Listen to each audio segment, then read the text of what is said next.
background nung pag-uusapan natin today. Okay? Yan. So, nasabi na po yon ni Mentor Kevin. So, stay focused, take down notes para pag nag-relay po sa mga kasama sa team, hindi po yung mali-mali ang details. Okay? So, take down notes and please, yun nga po, silent mode. Q&A, we will try after the training na sagutan, pero hindi naman po lahat masasagutan. Okay? Pero we will just try. So, ito po itsura ng certificate. Sobrang ganda.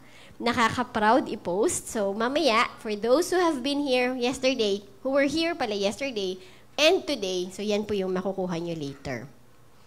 Now, as always, every time we have our training, gusto kong i-emphasize to because this is not very important that this is not a substitute for medical consultation.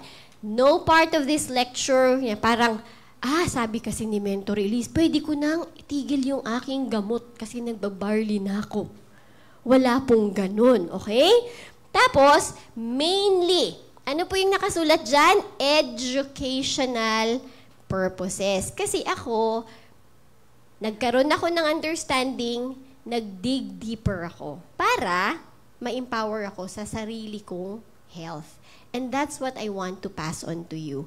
Pag nakita nyo yan, do your own research. Mas maganda kasi pag kayo mismo sa sarili nyo, alam nyo yung ginagawa nyo. Okay? Because there's no one size fits all. Everybody, iba-iba yung background natin. So, iba-iba yung way of eating natin, iba-iba yung sleeping habits, pati yung inom ng tubig, iba-iba. So, the approach is general lang siya. Parang mahangin masyado. Kuya Jules? Oo nga eh. Pasensya na mo. Parang naramdaman ko talaga yung hangin. Thank you.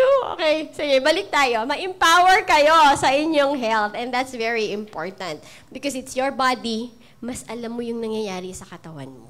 Okay? Ready na? Are you ready? Yeah. So, you are here, please be here. Ano ibig sabihin nun? Andito ka, dapat yung utak mo nandito din. Pwede po ba yon? For the next, siguro mga 1 hour and a half, ganon. Tapos, yung title pala natin is Beyond the Numbers. So, yesterday, binigyan ko kayo ng background. Functional medicine versus conventional medicine. So, conventional medicine is our usual. Pag may sakit ka, uminom ka ng gamot. Pag masakit tuhod mo, ito yung gamot. Masakit yung ito mo, ito yung gamot. May diabetes ka, ito yung gamot. A pill for every ill. Which is disease or symptoms management. But, for functional medicine, ito po yung understanding the root cause. Bakit ka may diabetes? Bakit tumataas yung ganito? Bakit ganyan? Bakit ganito? Bakit sumasakit yung ulo mo? Hindi lang yung masakit ulo mo, uminom ka ng gamot, tapos na. Okay, now. Ngayon, ito, nag-background check tayo. 4 pa lang na sakit yung nasabi ko kahapon, lahat nakaupo na. Because everybody, all of us know somebody na may chronic conditions. Minsan, tayo mismo. Minsan, pamilya, best friend, kapitbahay. So, parang ang sakit everywhere, di ba? Nasa paligid lang siya. Tapos, yung cost. Kung nakita niyo yung mga healthcare costs yesterday, billion, trillion, ano pa? Dollars pa yon per year. So, hindi lang siya expression ang mahal na magkasakit. Literal po yun. Sobrang mahal. Kasi ang pera ng government natin, kahit yung household natin, ang laki ng factor kapag may sakit yung kasama sa bahay. Next, shinare ko din po yung cancer na kwento ng aking pinsan and sa mother side ko, 4 po lahat namatay sa cancer. Tas hanggang yung dad ko din, yung papa ko po is a cancer survivor and things changed because we were 4 na cancer patients, they all died. But my dad, senior citizen na siya, He's still alive. Ang gwapo-gwapo nga. Nakita ni kanina ni Mentor. Sabi niya, parang artista yung papa niyo, Mets. Hi pa. Nanonood yun ngayon, sigurado. Tapos, yun yung dalawang path. When we are sick, we go to either conventional medicine or functional medicine. One, the medicine will help you manage it. But the other one, you have to do the work. You have to check your lifestyle, your food, eating, sleeping, drinking, lahat ng habits mo. Kailangan maasikaso mo. Okay? Next. What, when, and sample of lab test results. Pinakita ko din sa inyo kahapon, but today, I will help you understand. Sino po ba dito yung nagdala ng lab test result niya? Yung dala mo yung sa'yo. Yung sa cellphone, tignan nyo lang, kahit yung in-email sa inyo, kung dala nyo. Okay? Para, pag nag-discuss tayo, meron kayong reference. Although, ipapakita ko din sa screen, na hiniram ko sa mentors natin. Ayan, so ito yung ipapacheck. More or less, yan yung pinaka-basic na requirement. Because we have to remember that your blood plays a big role in your overall health. And it contains a lot of information. Hindi man lahat-lahat, pero madami. Para po siyang salamin. 'Di ba? Nadadaan ba ang dungis sa mukha pag sinabi mong, feeling ko, wala naman akong, Di ba minsan yung kilay, pag sa mga babae, di ba? Dati may teacher kami, pag pinagpapawisan siya sa classroom, talagang magaganyan siya, natatanggal yung kilay niya. Pero, hindi naman nababawasan yung confidence niya kasi wala namang salamin. Pero kami, syempre, distracted ka na, di ba? Kasi isa na lang yung kilay niya. Pero, feeling niya, dalawa pa din. So, yung lab test natin, ganun po yun. Huwag tayo pa feeling healthy. Pag may lab test tayo, salamin yan. Sino ba sa inyo nasisilip yung liver nyo, tsaka yung kidney nyo? Kinukumusta nyo ba sila? Kung may kilay pa. Kinukumusta nyo ba sila? Kung andyan pa yung kilay nila? Sino ba dito yung may parang may telescope, microscope na nakikita mo yung arteries mo? Di ba wala? And that's what lab test does. Pinapakita niya sa inyo yung lamang loob ninyo. Diba? Kasi hindi lang naman tayo puro balat eh. May organs tayo na for the longest time, hindi natin na-check. Okay? So your blood test results, it doesn't show, again, a complete picture, but kahit papano, di ba? You have a snapshot. Kahit papano may makikita ka. Kahit konti, may idea ka kung ano yung nangyayari sa loob. Okay? Magpapalab test? Yes. Yung mga dito kahapon, nagpalab test ba kanina? Sabihin, sa sweldo na po. Oh. Pagdating ng sweldo, dapat Friday ngayon eh, dapat may check eh. So dapat bukas nagpa-lab test na, bukas magpa-lab test na. Kasi baka makalimutan. Applied knowledge is power. So whatever you learn tonight and you do not apply it, you don't have the power pa din. Kasi dapat applied. Okay? Now, eto na, basic understanding of lab test. Magbibigay ako ng additional reminder. This is a guide. Okay? You still have your own mind to decide and weigh things for yourself. So, ang gagawin ko lang, ipapakita ko sa inyo, isi-share ko yung alam ko. But, this is not meant to be prescriptive. And, ganun ulit, basic understanding para pag kinuha nyo po yung lab test result nyo, hindi nyo hahanapin yung high and low only. Or, parang wala namang red, tatapon na agad kasi hindi nyo siya naiintindihan. So ngayon, papaintindi ko sa inyo kung saang parte ng katawan yung specific na test na yan.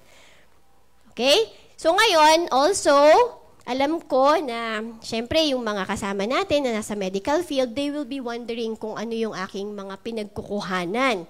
Ayan, so ito po, Yung iba po dyan galing sa Harvard, Stanford Medicine, Cleveland, yung National Library of Medicine, yan po yung reference ng mga doctors natin whenever they read medical journals. And some of the things that I will show you later, mismong galing sa mga medical journals. And, yun, mga National Kidney Foundation, and marami pa pong iba. And I am a certified clinician, dyan po sa Diet Doctor. It's mainly for nutrition. And doctors din po lahat yung nagsusulat ng mga articles as well as yung mga nag-i-edit. So part po ko niyan, if you go to Diet Doctor, you look for my name, andyan po ako as part of the certified clinician. As of the last time I checked, ako lang po yung health coach sa buong Asia. Yun. So, hopefully, dadami tayo, pero as of the last time, yun, ako lang po yung nandyan. Okay? Now, may mga exams din po sila, may lessons na supposed to be for doctors na, alam mo yung continuing education ng mga doctors, ayun. So, pinapakuha din nila, inaalo nila yung mga coaches. So, pag na-complete mo yon or na ipasa mo yon, so, pumasa din po ako doon. Okay? Okay, eto na tayo, urine test. Lahat okay ang ihi? Anong kulay ng healthy urine? Brown. Ang healthy urine, ang color ay slightly or mild yellow. Hindi po yung sobrang puti. Mildly. Oo. Yung may hint pa ng yellow, hindi po orange. Pag orange na po yung ihi nyo, kailangan nyo na po magpa-lab test. Okay? Ayan. So, ito po, sample, light yellow. Ayan. Kung makikita nyo dyan sa data, more or less, meron siyang pH, may mga, ano tawag nito? Yung negative, kung madami siyang bacteria ba, or kung medyo hazy ba yung kulay niya. So, makikita dyan. Yung pH, ang normal na range is between 5 to 7. Maganda pag nasa mga 6 ka. Pag below 5 po kasi acidic. Pag higher than 7, sobra namang alkaline. Okay? So, dapat within 5 to 7 lang siya. It can help detect diseases of the urinary system as well as metabolic diseases like diabetes or liver disease. Color, odor. Oh. Hindi naman talaga kanais-nais ang amoy ng urine. Pero, pag something is wrong, mas iba. Sino po bang nagka-UTI na dito? Nakita nyo pa yung ihi nyo or naaamoy nyo yung time na yon? Medyo, para siyang cloudy. Tapos, may description yung, mapanghi ba? Kasi mapanghi naman talaga, di ba? Pero ibang level. Ibang amoy siya. So, you can see that. Minsan, may mararamdaman ka dito, masakit banda sa likod, but not all the time. May mararamdaman kang masakit. Okay? Tapos, eto. So, kapag may problem sa urinalysis, yung ituturo ko po sa inyo, general ha. Huwag po kayong ipipm nyo po ako isa-isa, tapos pakita nyo po sa akin lahat ng lab test nyo. Kasi, hindi naman po yan nakikita sa isang usapan lang. Ang pwede pa dapat kasi ini-interview ka pa doon sa lifestyle mo, sa kinakain mo, pati baka kung meron ka nung previous year, ma-compare natin. Hindi siya yung, PM niyo po ako, wag po. Okay? So, eto, general understanding lang siya. Pag may problema, especially po pag meron na minsan may dugo na lumalabas. Kaya tayong mga kababaihan, kapag may regla tayo, hindi tayo pwedeng mag-urinalysis. Dapat, after ng period, yung basta, mga clear na yung regla natin. 7 days, ganun. Kasi kapag may problema ka talaga sa loob, tapos lumabas, hindi mo makikita kasi may period ka. So, yan. Pwede kang dehydrated. Pwede kang may UTI, o STD, kidney stones, diabetes. Yung mga diabetic po, nilalanggam yung ihi. Meron po kaming kasama na wala siyang kaalam-alam na diabetic na siya kasi that time he was only 14 years old. Pero nagtataka siya Kapag umiihi siya, nilalanggam. Di ba, syempre, pag lalaki, pag hindi masyadong lumapit, anong nangyayari? Sasahig, di ba? So, nilalanggam. So, pag ganun, dapat may idea ka na. Sobrang tamis ng ihi mo. Yun, okay? Tapos, sa mga kababaihan, ito medyo maselan na tawag nito, maselan na symptoms or mararamdaman nyo kapag diabetic, medyo madalas kang magka-UTI kasi mas nadadalas yung bakterya dyan. Matamis kasi. So, sabi ng bakterya, ay, gusto ko dito. Matamis. Oo. Yun. So, isang yan. Tapos, syempre, pag may bacteria, medyo hindi maganda yung amoy, medyo itchy, ganyan. So, mga yan, sensitive na topic, but it's something that you have to understand. Okay? Now, tapos, pag may protein, meron kasi dyan, kung makikita nyo, may item dyan na may protein.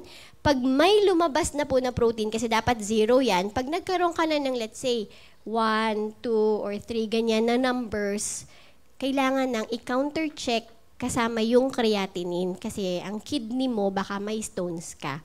Tapos pag madalas ka din palang nag-UTI, pwede ka ding may stones, may kidney stones. Isa din siya. Okay? Now, again, this is not prescriptive. This is just to give you an idea. Okay, CBC. Ito naman po yung sa ating dugo. Sa ating dugo naman po yan, red blood cells are important for carrying oxygen and fighting anemia and fatigue. Alam niyo po yung proper breathing? Kailangan niyo pong ma-develop yan because your blood needs oxygen. So pag affected po yung ating breathing, yung dugo sa dugo natin, yung oxygen sa dugo natin, pati yung oxygen na kailangan ng brain natin, nagkakaroon ng interruption. Kaya minsan sumasakit yung ulo natin. So dapat, as much as you can, try to practice breathing exercise. Naalala pa po, sino yung naka-attend nung nagturo po ako ng tamang way ng ng breathing? Ano nga yun? Dapat yung kamay nasa tiyan. Sige nga, tatry ko lang ulit para for the benefit of those who were not here. Tayo, upo ng straight up. Tawag na, upo ng matuwid. Ilonggo, pasensya. Sit up straight, Pang elementary lang. Tapos, kailangan nyo pong ilagay yung cellphone nyo. 2 kamay on the side. Opo, 2 kamay on the side. On the side ng upuan. Okay, ready? Pag sinabi kong itaas ang paa, 2 paa sabay itataas. Okay? Wala pa po, mens. Wait lang. Huwag masyadong excited. Practice. Ready? Hands on your side. And pag sinabi kong itaas ang paa, tas mentally magbibilang kayo ng sige, ako na magbibilang para sa inyo. Ready? Ready na po? Ready? Itaas ang paa.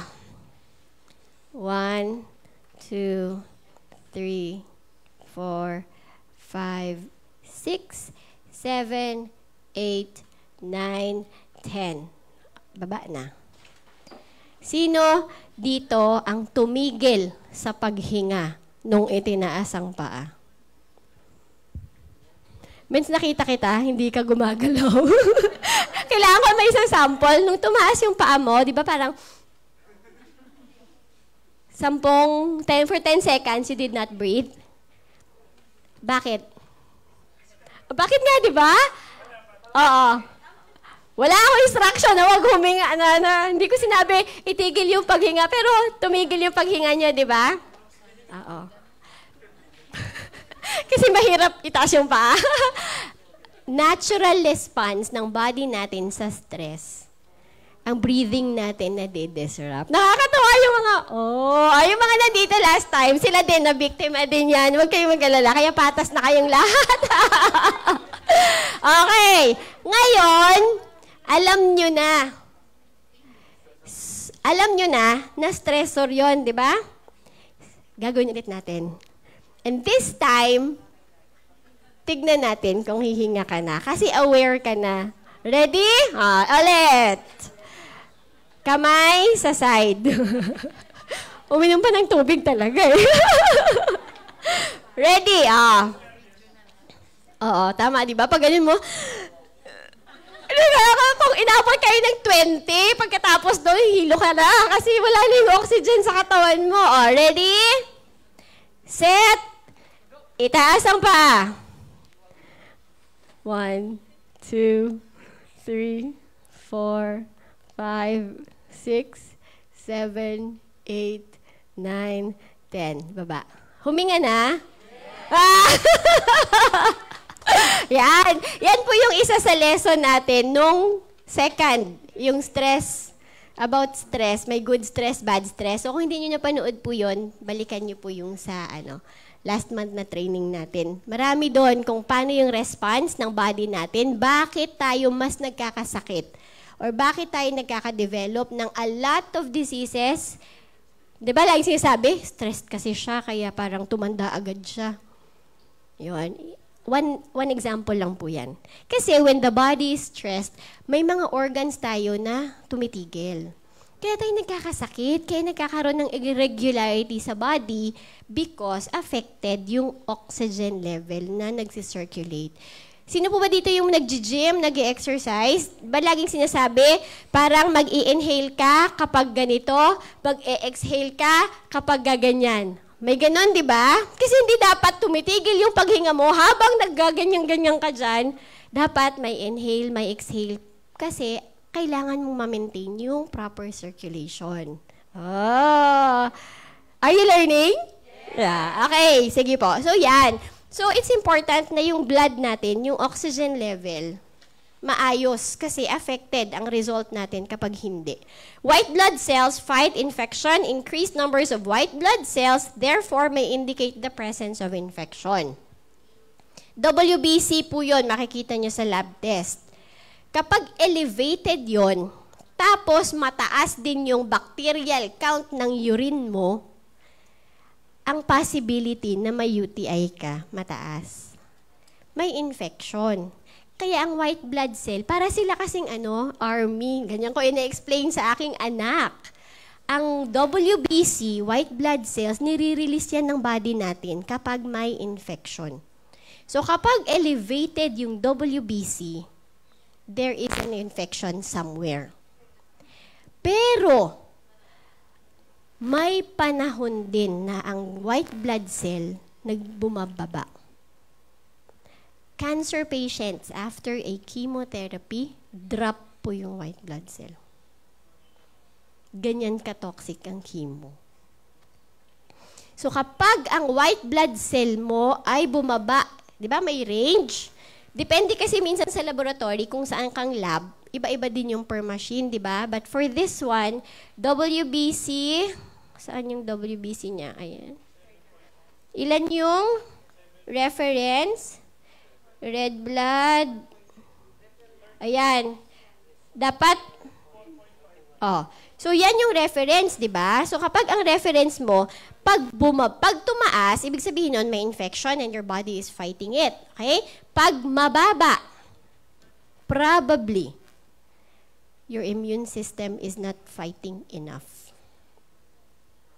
So possibility of your immune system not providing, lately lang po, meron kaming kasama na nung nagtetest siya, nagtataka siya, ang baba ng white blood cell niya. Madami siyang nararamdaman.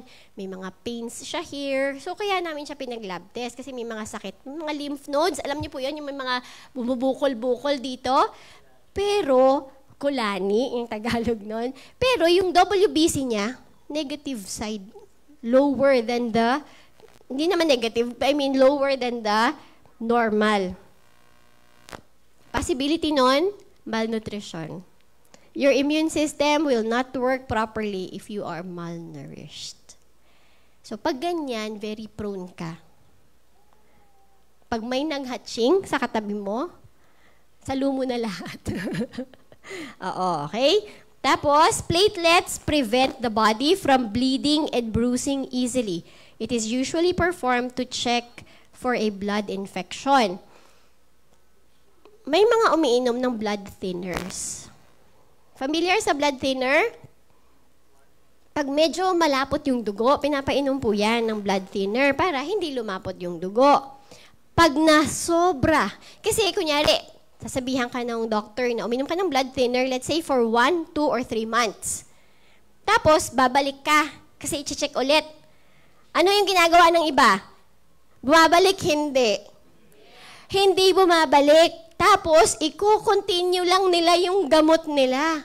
Nagkakaroon po yan ng negative effect. Kasi pag napasobra naman pong nipis ng dugo mo, alam niyo po yung mga tao na, yung dito, namumula, pag parang ano yun?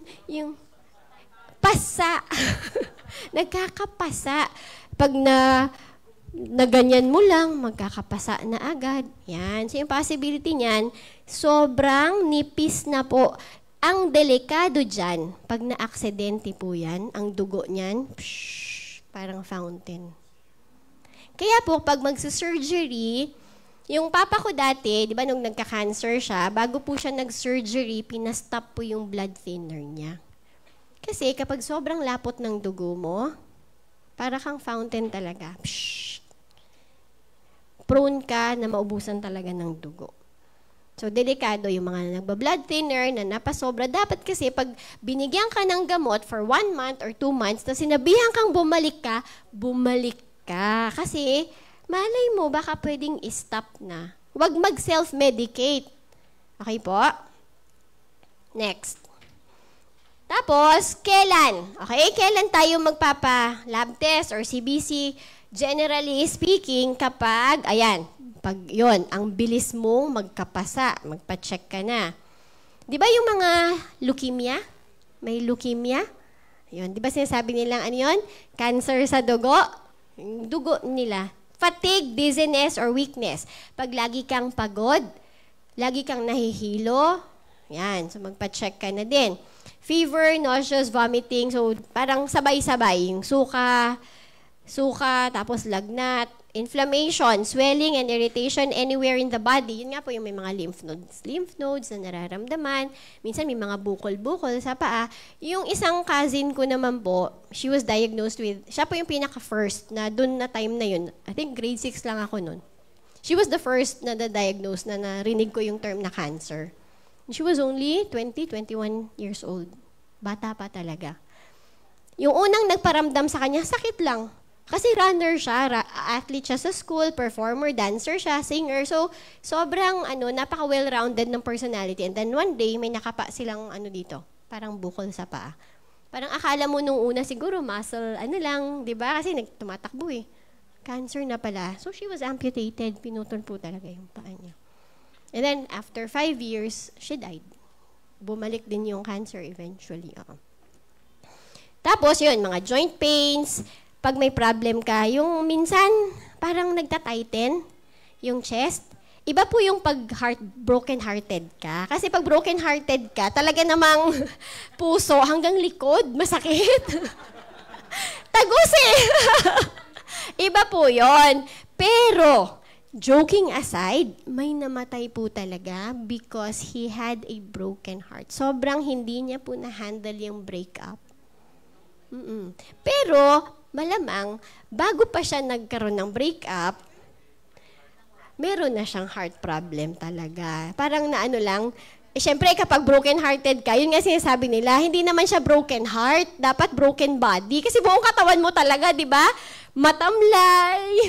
Hanggang likod talaga yung sakit. Kunyari naman, nadaanan ko na. Sino dito yung broken-hearted na dati? Kalimutan mo na siya, joke. Diba? Bakit siya yung tinuturo mo, Ments? Bakit siya yung tinuturo nyo, Ments? Joke only. Pero diba, pag masakit pag kunyari may emotional problem, hanggang likod talaga masakit eh. Hindi ko alam bakit ganun. Pati ulo mo, oo, pagkagising mo, buong katawan mo. So, hindi po siya broken heart, broken bones. Okay, a CBC can help detect hundreds of conditions, disorders, and infection. It allows your provider to monitor your health, screen for disease, and plan and adjust your treatment. Mens, ano yun? May broken-hearted ka siguro, Mens, no? Naranasan mo yung dati, nagkakwento ka. Opo. Opo. Ayan. So, eto na. This is very controversial, okay? Cholesterol. Oh. Again, let me remind you na this is a very controversial topic when it comes to conventional medicine and functional medicine. So, gusto kong i-share sa inyo. You may or may not believe me. At the end, after the lecture, you can do your own research and you can go to those na sinend ko sa inyo mga reference and you can read for yourself, okay? So, this is another perspective that you might want to think about. Cholesterol is a waxy substance that is, ano sabi?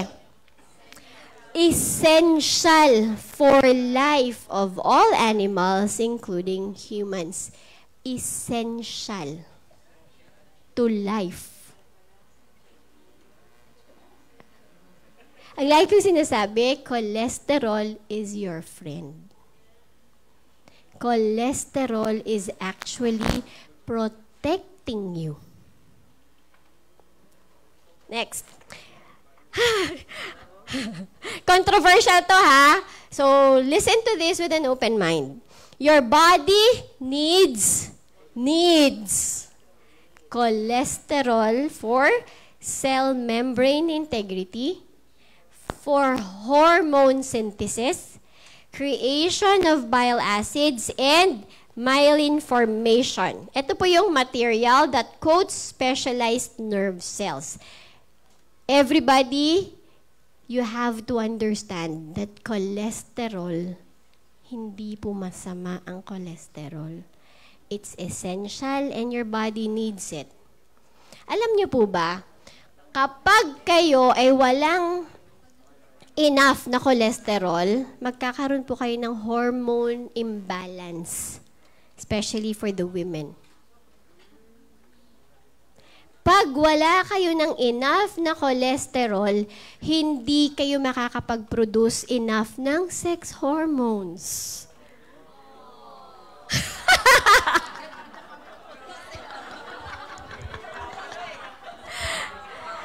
Testosterone, progesterone, di ba yung mga yan? You know what? Even your, di ba sabi nila, magpa-araw ka para magkaroon ka ng vitamin D. May training din ako, nasa FB page din po ng I Am. Tignan nyo yon, from the vitamin D, it will go to your skin. Dadaan pa po yan sa kidney tsaka sa liver. Pag hindi enough yung cholesterol, hindi po siya mako-convert to vitamin D na usable ng body natin. Lakasan nyo pa! So, cholesterol is essential. Our body needs it. Talaga naman, excited kayong lumabas. Wait, there's more. Basahin po yung next. Your body makes most of the cholesterol that circulates in your bloodstream. It's primarily produced in the liver, although many other tissues can make small amounts of cholesterol. Your body produces most of your cholesterol. Pinuproduce ng katawan mo. Dietary cholesterol makes up a small portion. Bakit? Mamaya sasabihin ko. Your body produce. Pinoproduce niya. Pwede ba yung pinoproduce niya yung cholesterol to kill you? It's to protect you.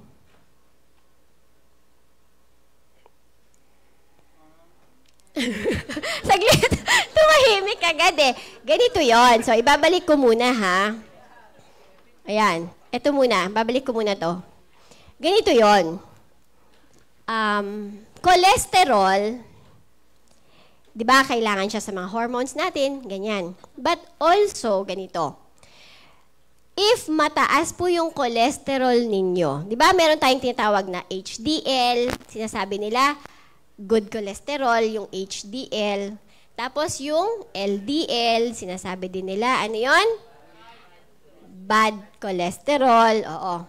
So, ang ibig sabihin po nun, kapag na-indicate na tumataas yung cholesterol mo, it is an indication that something is wrong. Kasi, parang yung white blood cell.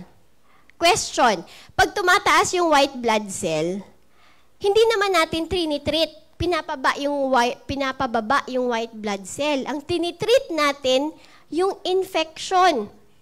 Tama? Pero, pag mataas yung cholesterol, pinapainom tayo ng anti-cholesterol meds para bumaba yung cholesterol. Question is, bakit tumaas? What triggered? What triggered na tumaas yung cholesterol mo? Yon. Ngayon, ganito yon. So, di ba?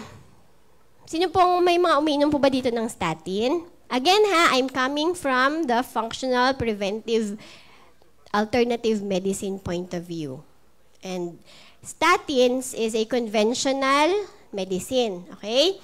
So if you drink statin, pag next check-up mo, bumaba yung cholesterol mo. But trust me, without changing how you eat and your lifestyle, give it 6 months to 1 year. Tataas ulit in spite of umiinom ka na. Bakit?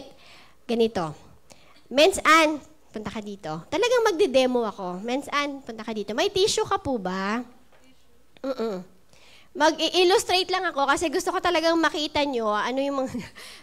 Mens, may makeup ka ba sa mata? Wala, no? Wala. So, wala tayong eyebrow na eyebrow. Ano tawag ito? Oh. Sige, ganito.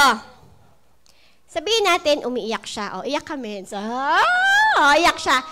Pag yan bang tissue na yan, pinunasan mo yung luha mo, di ba? Punas ka ng punas.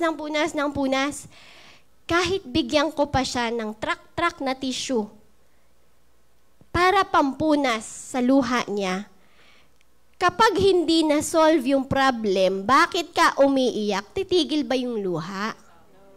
Madidehydrate siguro siya, saka titigil. Pero hindi solusyon ang tissue and pagpunas ng luha para lang ma-happy kayo na wala na siyang luha kasi napunasan ko na. But then eventually, pag uwi niya sa bahay, iiyak pa din siya. So lalabas at lalabas yun. Ay, may luha pa din. Di ba napunasan na yun? Ba't pa rin siya lumuluha? That's what ang mga statins, that's what they do. They lower down the cholesterol, but the root cause, bakit siya lumalabas, hindi na a-address. So even if you take statin, andyan yung problema. It's still there. Mamamaga na yung mata niya, kakapunas mo. Diba? So yun. Naintindihan? Okay. So, we do not, parang masatisfy ka lang na, ay, ang ganda ng lab test ko. But the moment you stop your medication, sigurado, tataas ulit yan. And even if may medication ka na, 6 months, 1 year, high dose. Ganun lang. So, that kind of medication does not heal. Management. Management of symptoms. Kaya sinasabi nila, pag nagkaroon ka na niyan, lifetime na yan. I'm sorry, but I will not ever accept it. I had a time na yung BP ko umabot ng 200/120. Hindi ko siya talaga i-accept. I had a time na 3-4 days in a week, may migraine ako. Nakahiga lang ako, sumusuka, ayoko makausap, nagtatakip ng mata. But I refuse to accept na lifetime na yan. When my daughter was born, sinabihan ako kasi nung pinanganak po siya, imperforate anus. Ibig sabihin po nun, wala pong butas. First time yung narinig, opo. So, lahat ng internet na studies, sinasabi nila that that kind of problem, lalaki po yung bata na magiging dependent sa laxative. Kasi may 3 major operations yun eh. So magkakaroon siya dapat ng laxative. Alam niyo po yung laxative? Yung po yung iniinom nyo, natatakbo-takbo kayo, tapos pampalambot po yun. Lifetime na daw yun. Pero yung anak ko, she's now 14 and never, not even once, have I tried laxative on her. I don't even know how it looks. Because I believe that our body can do what it needs to do if you do the work. So yung mga cholesterol na tumataas, kayang pababain, but you have to address the root cause. And I'm not just saying this, I've seen it happen in my own life, in my husband's life, in my family's life, and all those na kino-coach po namin. Nakita po namin talaga yan. First hand. Okay? Now, next, triglycerides. Pakibasa, pakipronounce. Sinasabi na lang ng trig kasi mahirap siya i-pronounce. Triglycerides are a type of fat that your body can either use for energy or store in your fat cells for later use. Ito po yung delikado na nakakamatay kapag ito po ay mataas. Wala naman siyang sakit, bakit bigla na lang siyang natumba? Ito po yung malapot yung dugo mo talaga. So, dapat po, elevated triglycerides are likely independently associated with increased cardiovascular risk. Another helpful target is to have a triglyceride to HDL ratio dapat below 1.5. So, ito po, tawag nun, case. Real case, I already asked my sister that I will share this. So, sinishare na po namin talaga yung kwento niya. Yung kapatid ko, she had medications for her high blood. So, she's younger than me. Tapos, kahit na nagagamot na siya, sumasakit yung ulo niya almost every day. May mga times na nagdadrive siya ng kotse na she has to park kasi sumasakit yung mga batok niya, ganun. So, sinabi niya sa akin, sabi niya, sis, eto na yung case niya. So, I already understood na lifestyle, way of eating, ganyan. Sabi ko, sis, pag nagpa-check ka, tignan natin yung numbers. Pag pupunta ka doon sa doctor, most probably itataas lang niya yung dosage, which pumunta talaga siya and exactly kung ngayon umiinom ka nga ng 250 mg, gawin nating 500, bababa yan.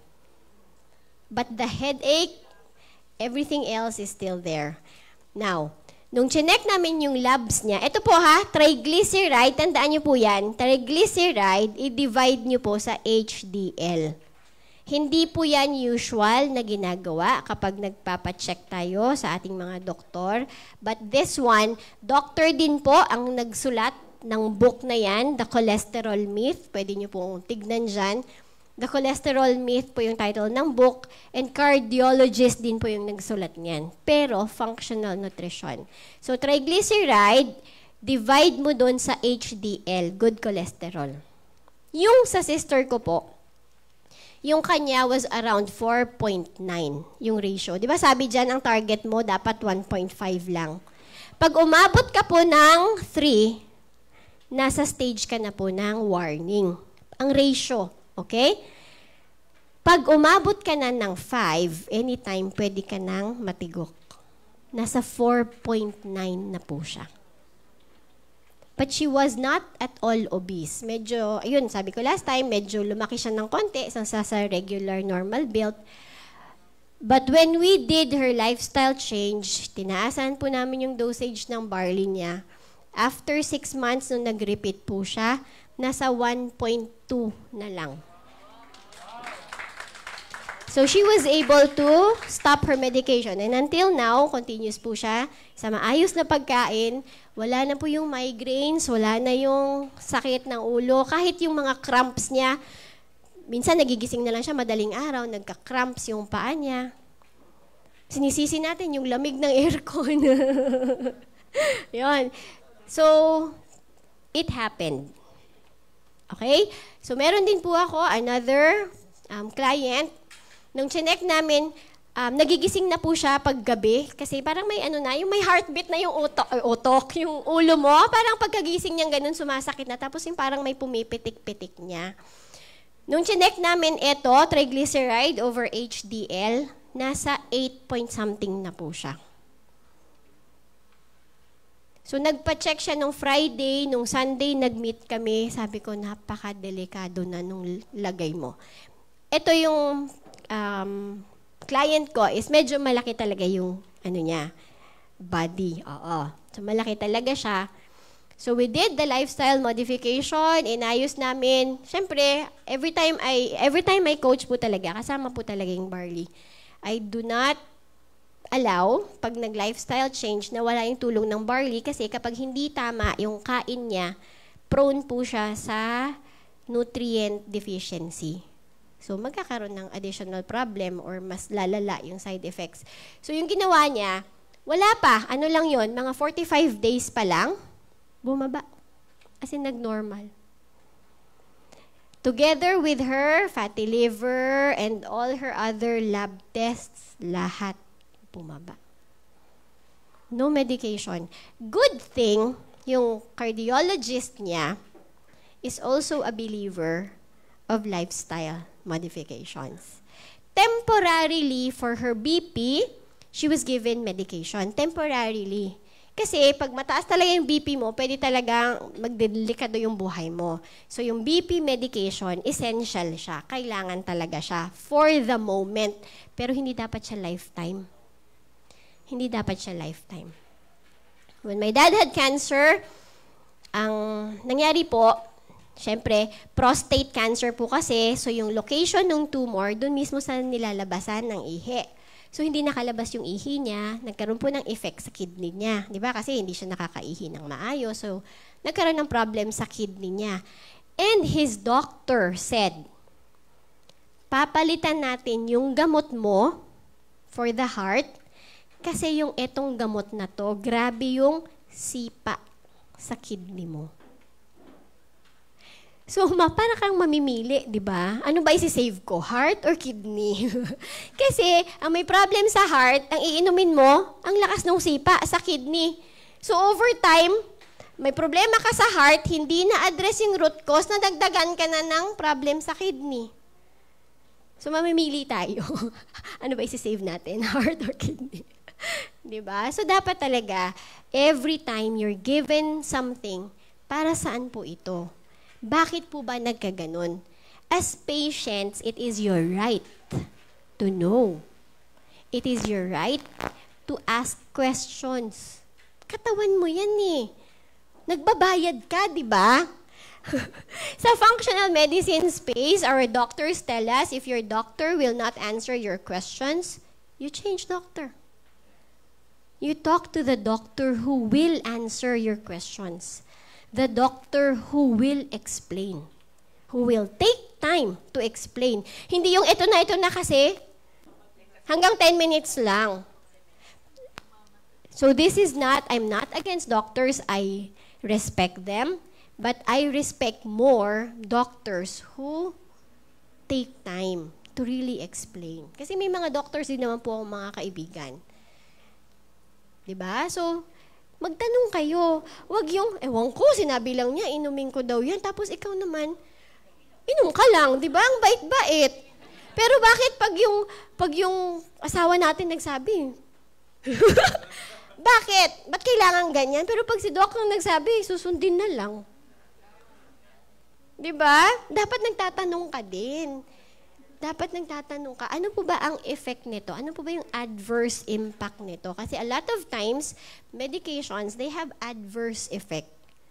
Hindi lang siya effect. May side effect na tinatawag, di ba? Yun nga, medicine sa heart, Sinisipa naman yung kidney mo. Eto, next. Eto, tapos na pala siya. Now, ito naman, creatinine. Para saan yan? Ayan, oo. Eto, ayan pala, nakasulat pala eh. Kidney function naman. So, kapag kunyari, meron kang may protein, meron kang mga UTI, mga ganyan, so yung kidney mo na functions, makikita mo din through the creatinine. Pag mataas or mababa, basta hindi siya doon sa normal range, may possible na problema. SGPT, liver enzyme naman. Para naman ito yung salamin sa liver mo. Ito naman yung salamin kasi di ba hindi nga natin nakikita. So more or less, it will give us an idea kung kamusta yung ating liver. What causes elevated liver enzymes o yung tinatawag nating SGPT? Pwedeng liver disease, pwedeng medical conditions, medications, and infections can cause elevated liver enzymes.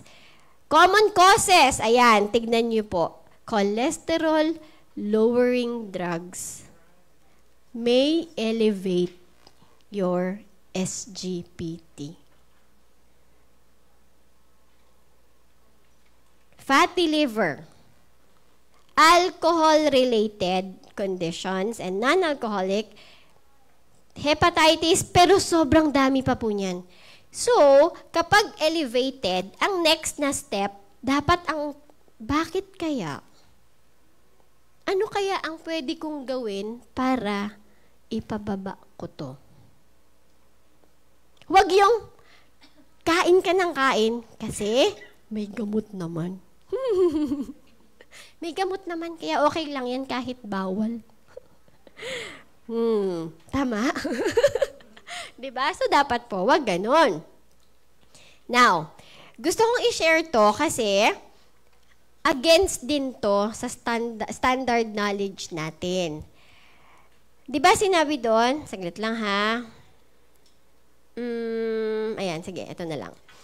Fructose overconsumption directly produces fatty liver, which in turn directly creates insulin resistance. Fructose is 5 to 10 times more likely than glucose. Familiar tayo? Alam niyo po ba, ang sugar, dati, there was a book that was published, sugar has 56 names. Iba-iba yung pangalan niya, pero pareho lang siyang lahat na sugar. Ngayon, to update, may 100 names na siya. So yung mga ingredients list dyan, hindi mo yan makikita talaga as sugar. Kasi binaban na ng industry ang too much use ng sugar, and everybody's already aware that sugar is not good for you. Kaya meron na siyang alias. Ngayon, 100 na po. So, hindi mo na talaga alam. Fructose, glucose, mga sugar po sila. So, may 98 pa kayong pag-aaralan. Kasi dalawa pa lang. But then, ito gusto ko emphasize. Fructose is 5 to 10 times more, likely than glucose to cause fatty liver. Fructose exerts its toxicity mainly through long-term effects on fatty liver. Ganyan. Sino nagsulat? Dr. Jason Fung. Doctor din po siya sa mga diabetics. Yun po yung sinabi ko kagabi. But he was so disappointed. Bakit day in, day out, hindi gumagaling yung pasyente in spite of tinataasan yung dosage. So, nagkaroon talaga siya ng enlightening moment. Nafo-frustrate siya kasi sabi niya, doktor tayo dapat tumutulong tayo sa tao, gumaling. Bakit patay pa din sila after some time? Lumalala sila ng lumalala over time. There must be something wrong. So ngayon, you can read his book if you want. The diabetes code, obesity code, cancer code, lahat po yan. He's a Canadian doctor. Okay? Next. What is fructose? It is a simple sugar or monosaccharide that is naturally found in... Kaya po siya naging fructose. Ang tawag sa kanya because it is a fruit sugar.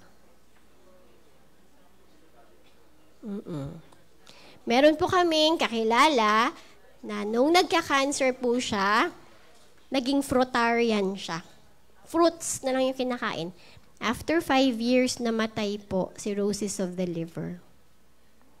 Bakit?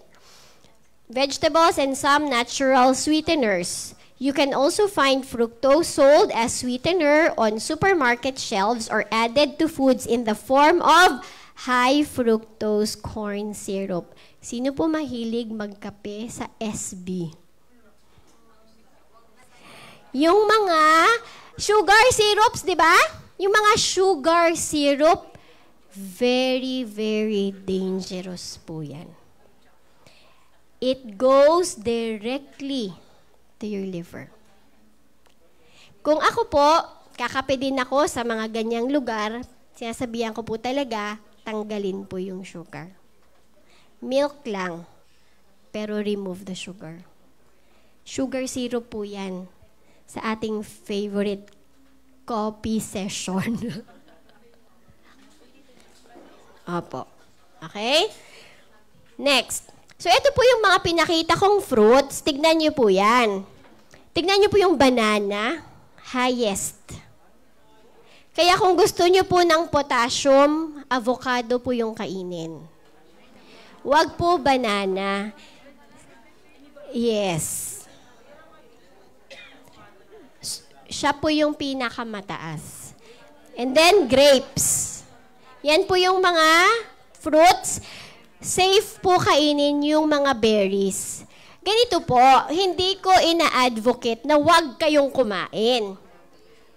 Huwag lang yung in excess. Meron kasing iba, saging sa umaga, pang-replace na ng meals, saging pa sa noon, saging na lang sa gabi yung kinakain. Meron po akong kaibigan. Sabi niya, nagda-diet ako, hindi ako nagra-rice. For 1 month, apple tsaka banana yung kinain. Nagtataka siya, hindi siya pumayat. Iniscam niya po yung sarili niya. Sabi ko sa kanya, iniscam niyo po yung sarili niyo. Ayan. So you can also go to diet doctor and then you can check, okay? Now, naturally found in fruits. I know this is against the advice of a lot of people, but then again, I want to give it to you, then you decide. You dig deeper. Tell me if I'm right or I'm wrong. Tell me if you wanna do it or not. But my job, because I've seen it happen in real life, is to share it to you. The purpose of education is simply just to open your mind, to let you know that you have options. Okay? Eto, FBS, fasting blood, FBG, fasting blood glucose or fasting blood sugar, most commonly used to diagnose or assess diabetes. Ganito, the problem with FBS only is pwede mo tong dayain. The day before, magpa-lab test ka, bakit siya nangagalit? The day before, magpa-lab test ka, pwede kang maggulay-gulay lang, magtubig-tubig lang, magbarley-barley lang. Gaganda na yan the next day. Ganyan lang siya kabilis. Pwede mo siyang dayain. Kaya, if you want preventive approach, ang ipatest nyo po is HbA1c. HbA1c, sa atin po kasi ganito. Usually, pag mag-visit ka po sa doctor, kung hindi ka po consistently high, siguro 2 or 3 visits ng FBS mo, hindi ka ipapacheck for HbA1c. Eh, paano pag sa isang taon, isang beses ka lang pumunta sa doktor mo? Kasi nga hindi ka na bumabalik, di ba? So, there's really no way for your doctor to tell you na, ay, naka 3 times ka nang punta sa akin, mataas yung FBS mo. Ipacheck nga natin yung HbA1c mo kasi isang beses ka lang pumunta. 'Di ba? Kasi, 'di ba hindi tayo pumupunta talaga? So, hindi niya talaga ma-assess. So, what we do, what we tell our patients is, you have to check the HbA1c. It is the average glucose level in your blood over the previous 3 months. Ito, hindi mo ito mapipeke. Kasi lifestyle to. Alam nga namang magpakabait ka nang hindi ka kakain ng 3 months kasi magpapalab test ako. 'Di ba? Hindi mo to mapipiki. Hindi mo to madadaan sa pa-cute-cute the day before. So, this is lifestyle. And our blood, kaya last night sinabi ko din sa inyo, 'di ba? Pwede mong i-monitor every 3 months kasi your blood changes. Nagkakaroon ka ng bagong dugo. May buhay lang yung dugo natin. Kaya pag magdo-donate ng dugo, most probably, every 3 months or every 4 months, hindi pwede buwan-buwan, nagdo-donate ng dugo. Mauubusan ka. Ganun eh. Every 3 months, 3-4 months yon. Now, ito po, very, very important to. Bakit? Kasi gusto kong i-introduce sa inyo yung term na pre-diabetic. Normal range, pre-diabetes, and diabetes. Ano yung nangyayari sa atin? Di ba pagkagising mo, one day, diabetic ka na? Wala man lang sino ba dito ang dinadiagnose na pre-diabetic? Wala, di ba? Wala yan sa culture natin. Pero if you really want preventive healthcare, you check HbA1c. The moment you are already in the pre-diabetic stage, dyan na po yung naalala nyo, with your genes, you are a loaded gun. And what triggers the loaded gun? Your lifestyle. When you are in the pre-diabetic stage, tinitrigger nyo na po yung mga sakit ng lahi na tinatawag nila. We have a client, husband and wife, same lifestyle. Kasi pareho sila na kinakain, pareho sila ng negosyo. Husband and wife, pati oras ng tulog, pareho sila. Pero, sa side ng wife, mataas yung diabetes sa family niya. Diabetic, lupus. Pero sa side ng lalaki, gout naman, tsaka arthritis. So, nung nagpa-lab test, kitang-kita mo talaga sa dugo nila kung ano yung gene expression na tinatawag. Pareho sila na kinakain ha, halos magkasama all the time. Si wife, nandun na siya, kasi may PCOS din siya, mataas yung FBS niya. Re-resetahan, papainumin na dapat siya ng metformin. Diabetic na side. Pero yung mga SGPT, triglyceride, yung mga ganyan, nasa borderline. So, hindi pa nag-manifest. Pero papunta na doon kasi borderline na eh. Si husband naman, sabi ni husband, hindi pa ako diabetic. Ganun siya. Pero naman, yung sa SGPT niya, halos 3 times na, sobrang taas. Mga triglyceride niya, uric acid niya, kasi ang gout niya mas frequent. During the discussion with our doctor, sila palang mga tito, mga pinsan, lahat sila, may arthritis. So, pre-diabetic lang si husband. Hindi siya natuluyan as diabetic kasi wala masyado sa genes nila yon. Pero yung uric acid na, kumbaga pag nasa pre-diabetic stage ka na, yung weakest link mo, doon na natitrigger. So, wag mong sasabihin na, okay lang kasi hindi pa naman ako. Alam niyo po kasi, yung glucose in your blood is tawag namin dyan, the root of all evil. The root of all inflammation in your body. Mapa-acne, mapa-high blood, mapa-migraine, lahat halos ng lifestyle chronic disease is triggered by a high sugar in your blood. Okay? So, ito po ang HbA1c. Kaya talagang nagsispend ako ng time na i-promote to para maintindihan nyo. Habang nasa pre-diabetic ka pa, wag mo nang ituloy na umabot ka dun. O wag mo nang antayin. Kasi may magagawa tayo ngayon. Very recent. Kanina lang talaga. When I had this poster made, sinend ko to sa isang kaibigan ko, pati yung lab test. Sabi ko, when was your last lab test? Sabi niya, last year pa. Pero, goal nila this 2024, pumayat. Husband and wife. So, nung sinabi ko magpapa-lab test, syempre takot siya magpa-lab test. Sabi niya, nagpa-lab test din siya, finally. So, nung chinek namin, di ba nakita mo nandyan, 5.7 to 6.4? Nasa 6.1 na siya.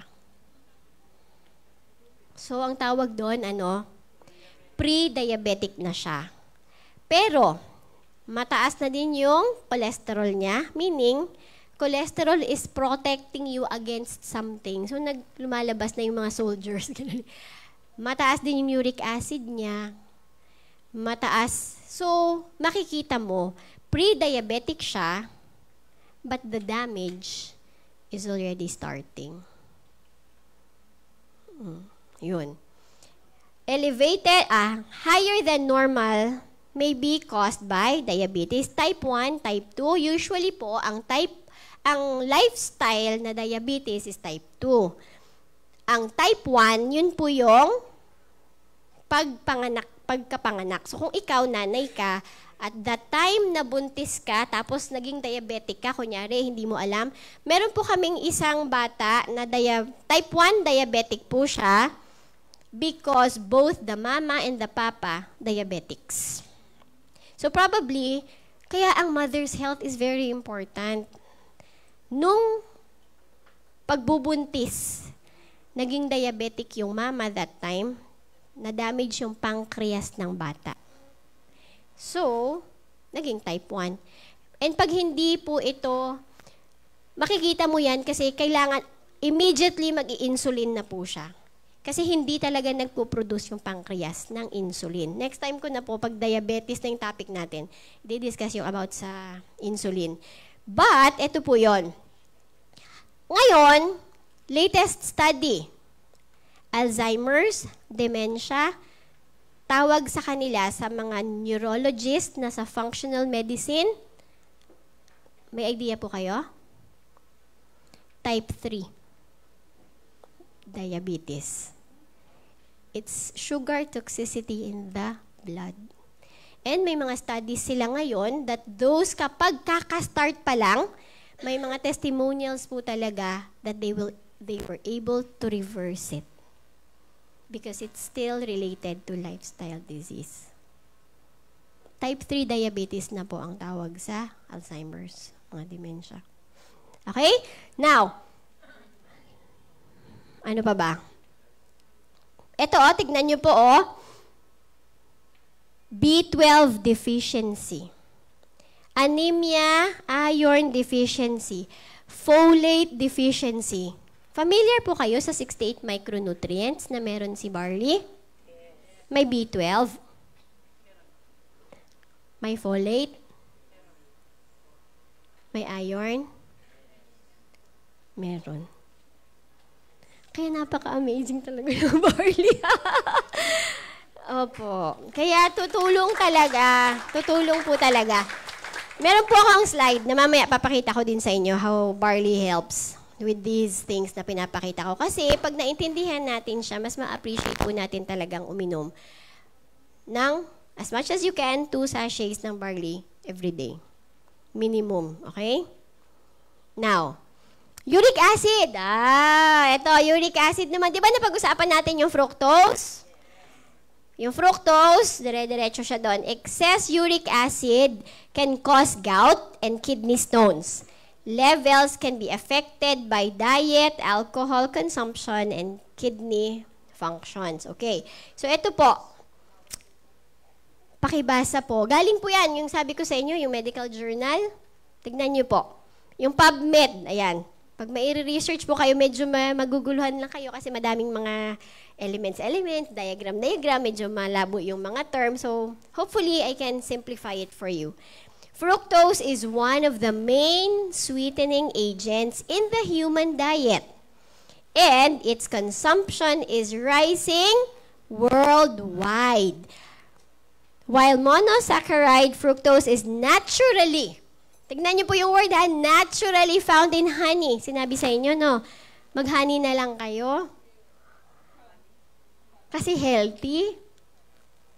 Honey is good because it has antibacterial properties. But when it comes to your blood sugar, parang, kayo na po tumapos kasi alam ko, naintindihan nyo na yung gusto kong sabihin.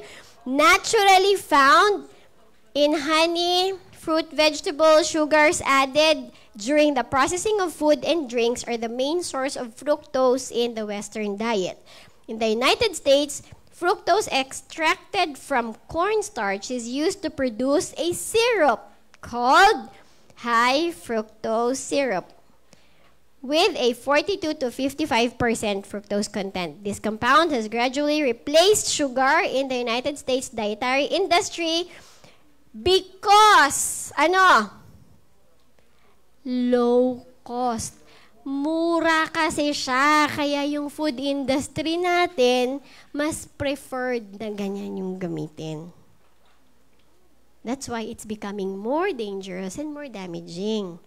Fructose-containing beverages or SSB. SSB talaga. SSB, sugar-sweetened beverages, are the most abundant and well-characterized source of fructose in the diet. A large body of evidence, tignan nyo ha, large body of evidence accumulated indicating a strong association between SSB and obesity as well as related chronic disease, especially in yung mga Tetra Pak juices po na binibigay natin. Yung mga canned juice. Ay, ito, broccoli juice, healthy to. Sobrang taas po niyan sa fructose. Kaya yung mga bata, kaya wala tayong pangangalan ng brand. Baka iban tayo. Pero narinig ko yun. So, yung mga Tetra Pak, ito yon. They look like food, but they're not food. Kung gusto nyo pong maging healthy yung anak nyo, pakainin nyo ng actual na broccoli. Huwag po yung nakabox. Okay? Ayan o. Sugar-sweetened beverages. Kaya dati yung diabetes, senior citizen lang po ang meron. Ngayon, bata, meron na. Kasi tignan nyo po, pag pumunta po kayo sa groceries, buong hilera po yan. They look like food. Sana mag-echo to sa utak nyo pag nag-grocery kayo. They look like food, but they're not food. Yung mga instant. Okay?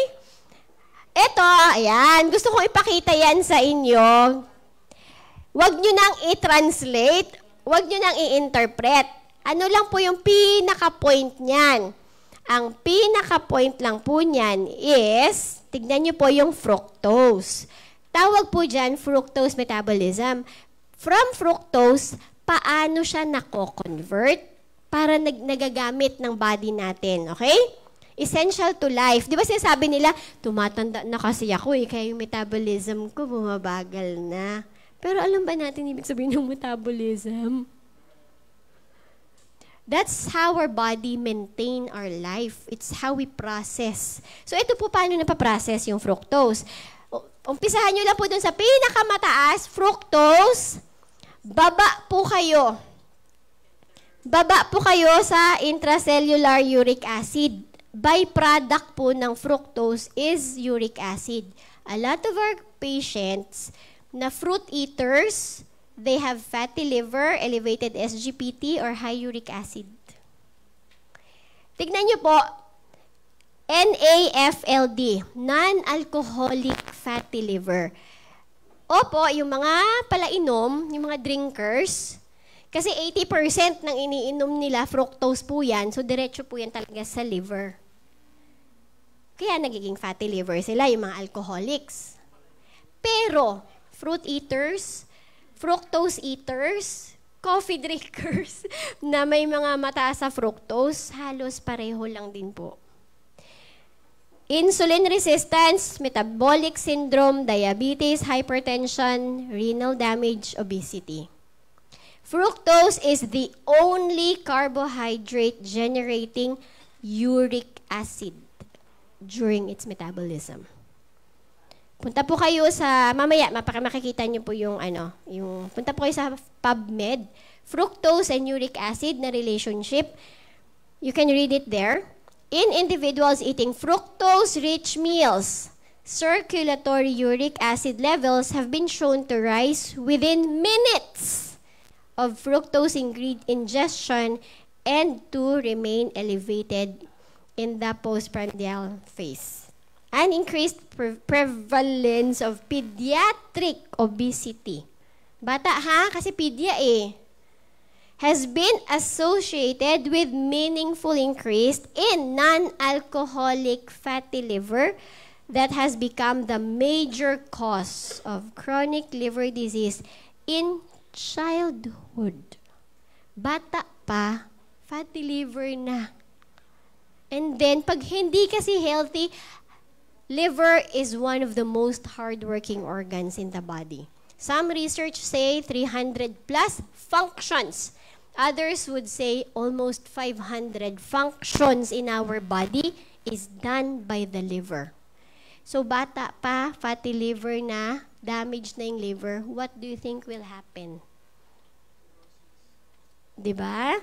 Ang daming sakit kasi hindi nagfa-function yung organs natin ng maayos.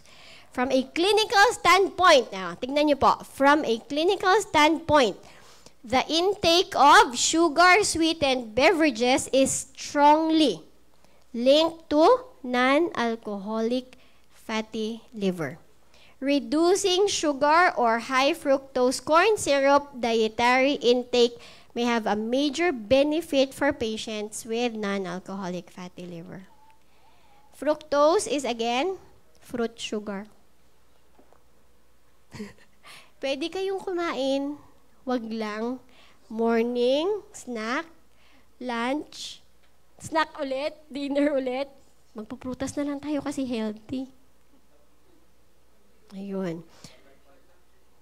Glucose, fructose, dalawa pa lang. Hanapin niyo po yung iba pang pangalan. Assignment nga yan, ha? Ano pa ba yung ibang names ng sugar? Yon. Ito na, malapit na po tayong matapos. Yung mga taga-online, kumusta po ba? Ayan. Are you learning po?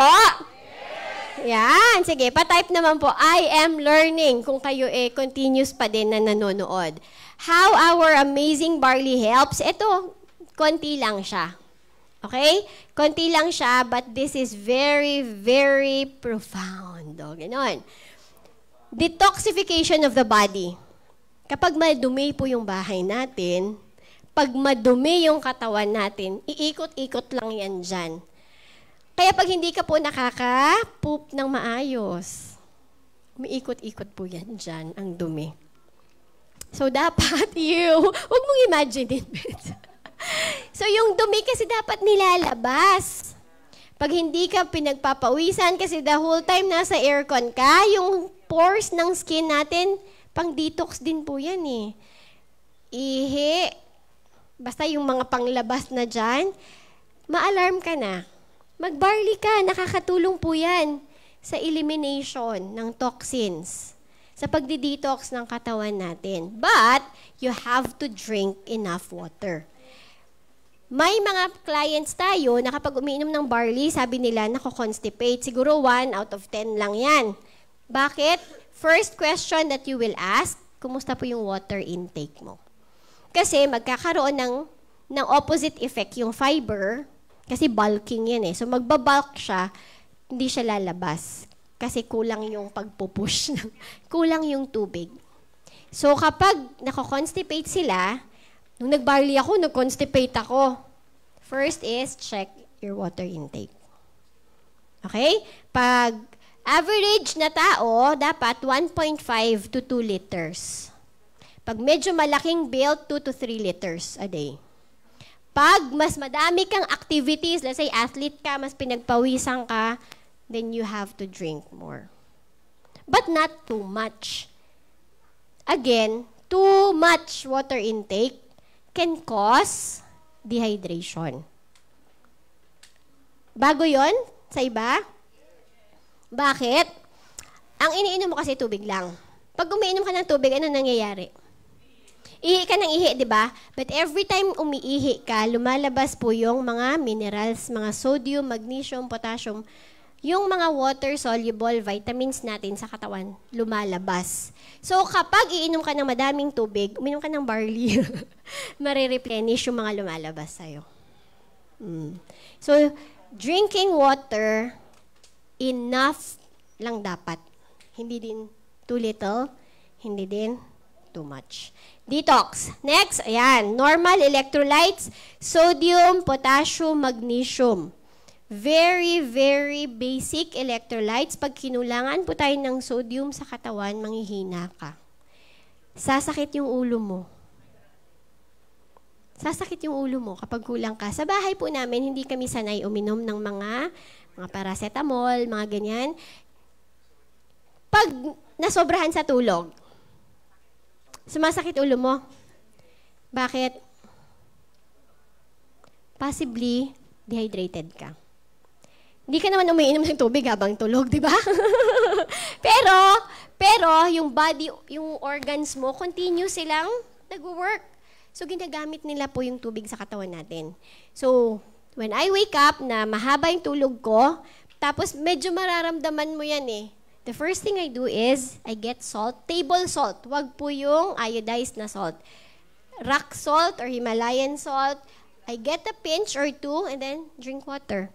Kahit yung anak ko po na 9 years old, pag nakaramdam yun, kunyari, sobrang takbo niya sa school, kasi di ba bata, di ba? Tapos under the heat of the sun, pag uwi niya, sasabihin niya, I think I'm having a headache. Pupuntahin siya sa kusina, kukuha ng asin, tapos inom ng tubig.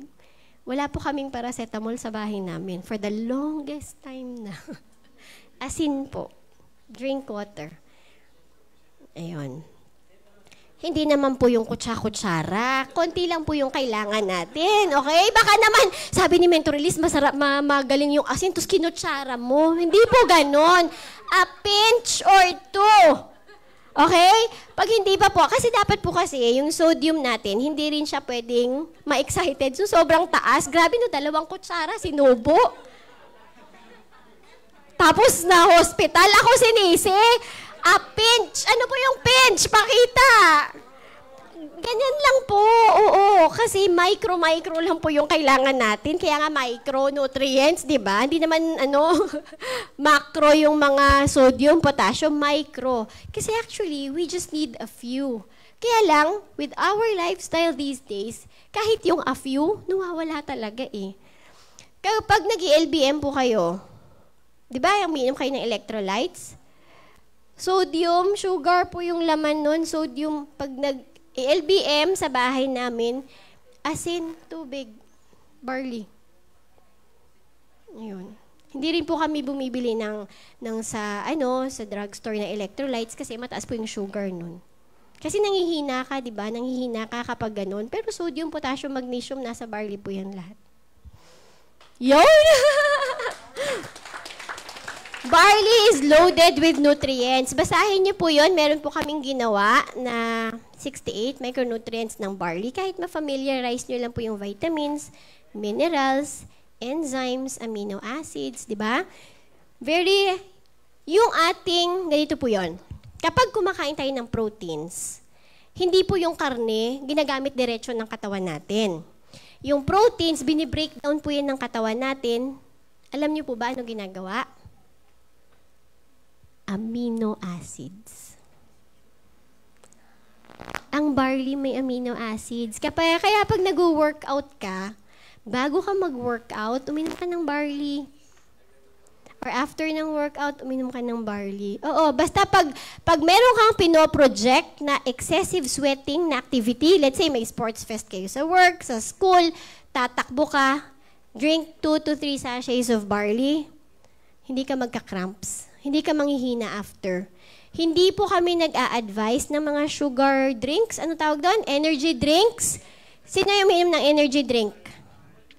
Nakaka-experience ng crashing? Yung pagkatapos mong uminom, pag uwi mo, lupay-pay ka talaga. Walang ganyan pag barley ang iinumin mo sa workout mo. Pag barley iinumin mo sa... Totoo. Magzuzumba. Bago kami magzumba, iinom ng barley, magzuzumba. Yung kapatid ko, magra-run ng errands. Magluluto, ihatid yung anak sa school. Walang pangihina. Yung iba pagkatapos exercise, parang mamamatay na sila. Ay, sorry. Ba't Kuya, na-forward ulit, Kuya Jules. Na-forward ulit siya. Ano nangyari?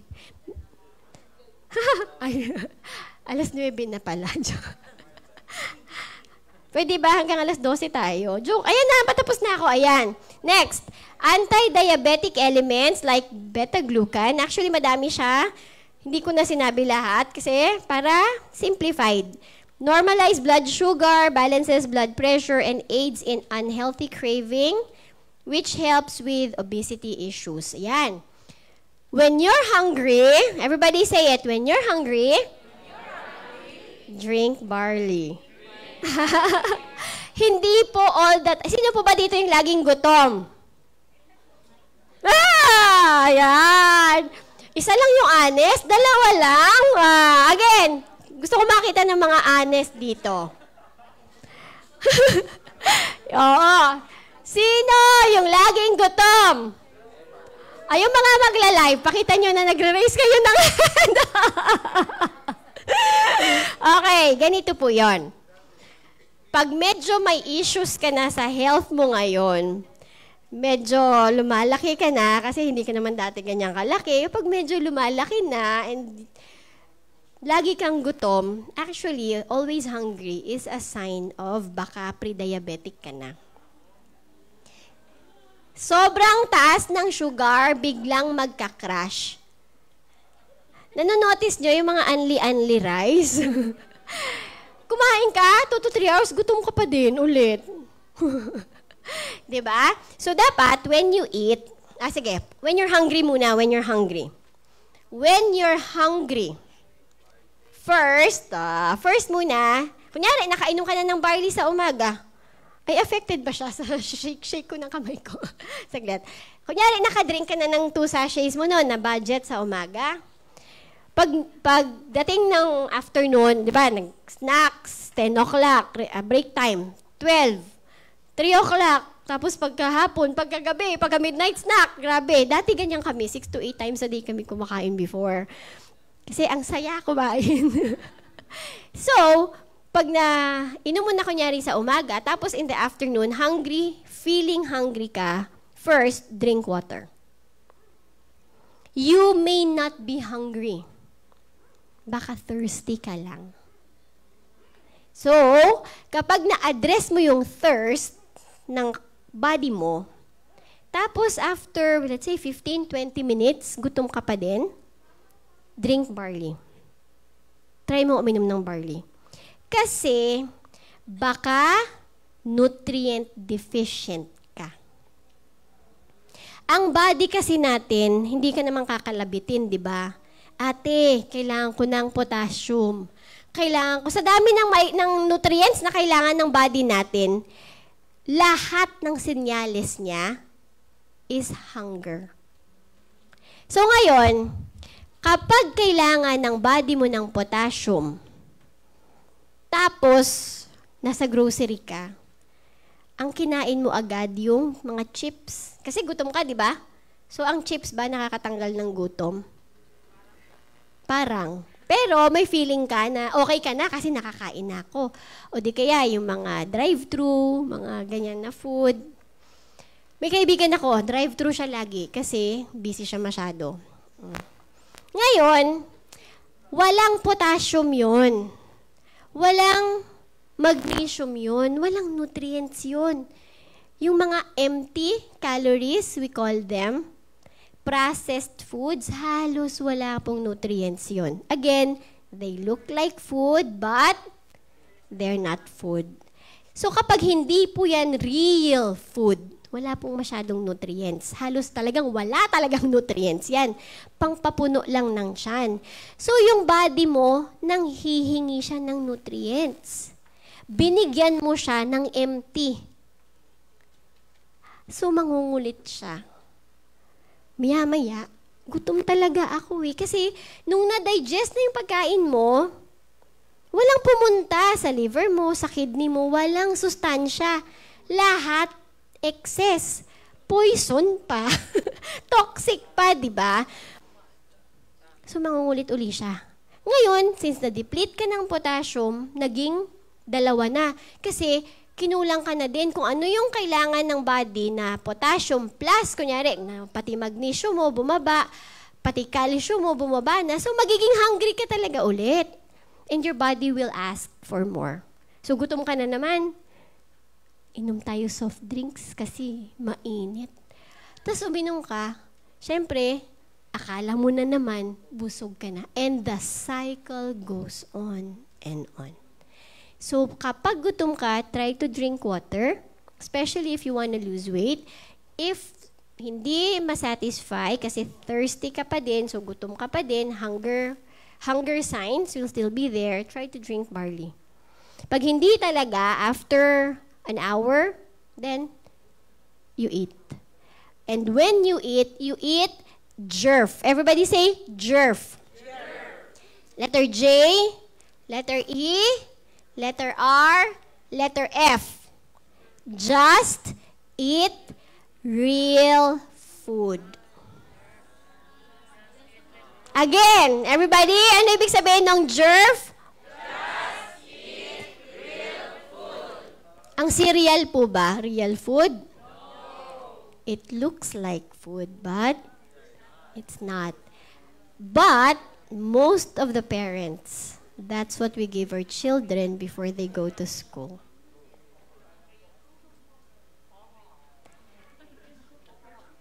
Ang manok, ano po itsura ng manok? May pakpak, may paa.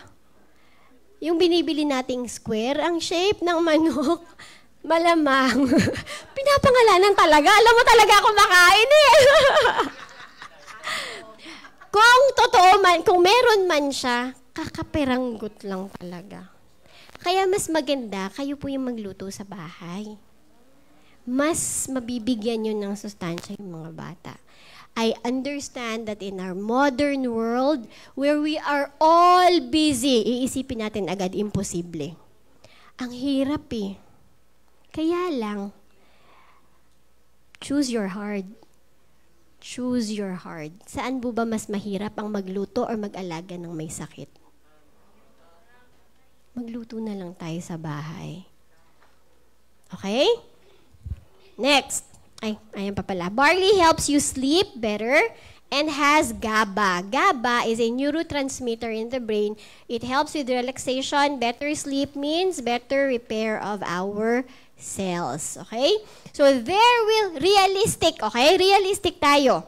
There will be times na kukulangin ka talaga ng tulog.